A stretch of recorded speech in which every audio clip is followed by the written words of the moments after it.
রাষ্ট্র ক্ষমতায় আর কোন টেন্ডার বাক্সে দেখতে চাই না। এদেশের রাষ্ট্র ক্ষমতায় আর কোন ভারতের দালালকে দেখতে চাই না। ইসলামকে রাষ্ট্র ক্ষমতায় নেওয়ার জন্য প্রস্তুত আছেন না? ইনশাআল্লাহ। পুলিশে মার্কা সবাই বলো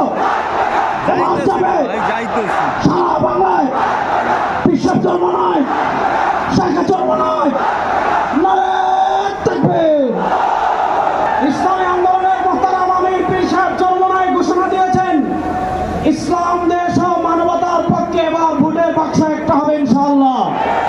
আমরা স্পষ্ট ভাষায় বলেছি, এদেশে আমরা আওয়ামী লীগকে দেখেছি, এদেশে আমরা বিএনপিকে দেখেছি, এদেশে আমরা জাতীয় পার্টিকে দেখেছি। তারা কেউ মানুষের ভাগ্যের পরিবর্তন করতে পারে নাই, মুক্তিযুদ্ধের প্রকৃত চেতনা বাস্তবায়ন করতে পারে নাই। এবার একটা চেতনা বাকি আছে, যেই চেতনার নাম ইসলাম। ইসলামকে রাষ্ট্র ক্ষমতায় নিয়ে সব দুর্নীতি দুঃশাসনের অপসারণ করবো ইনশাআল্লাহ। সর্বশেষ একটা কথা বলে আমি আমার বক্তব্য শেষ করব। আপনারা জানেন, সমাজের বিভিন্ন জায়গায় যখন দুর্গন্ধ ছড়িয়ে পড়ে, দুর্গন্ধ তাড়ানোর জন্য বাতাসের প্রয়োজন আছে না নাই? আমাদের দুর্গন্ধ, আমাদের সংসদে দুর্গন্ধ, আমাদের বিচার ব্যবস্থায় দুর্গন্ধ, আমাদের অর্থনীতিতে দুর্গন্ধ। 52 বছর যারা রাষ্ট্র পরিচালনা করেছে, এদেশের সারা দুর্গন্ধই ছড়িয়েছে। এই দুর্গন্ধকে দূর করার জন্য বাতাসের প্রয়োজন আছে। সেই পুরো বাংলাদেশে এবার বাতাস হবে হাত পাকা ইনশাআল্লাহ। সেই হাত পাকা বাতাস ছড়িয়ে দেওয়ার জন্য প্রস্তুত আছেন না নাই? আরে ভাই, আমাদের কোন মার্কা আছে?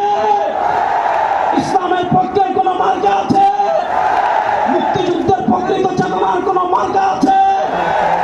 ভারতীয় আধিপত্যবাদ মোকাবেলার কোন মার্কা আছে? পুলিশে মার্কা সবাই বলো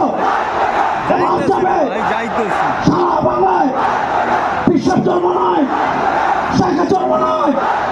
নারায়ে তাকবীর। সংগ্রামী সাথী ও বন্ধুগণ, আমরা বিষয় জানি মাহফিল অ্যাপস দেশের সর্ববৃহৎ ইসলামিক ভিডিও স্ট্রিমিং অ্যাপস। হালালভাবে সকল ইসলামিক ভিডিও দেখতে এখনই ইনস্টল করুন।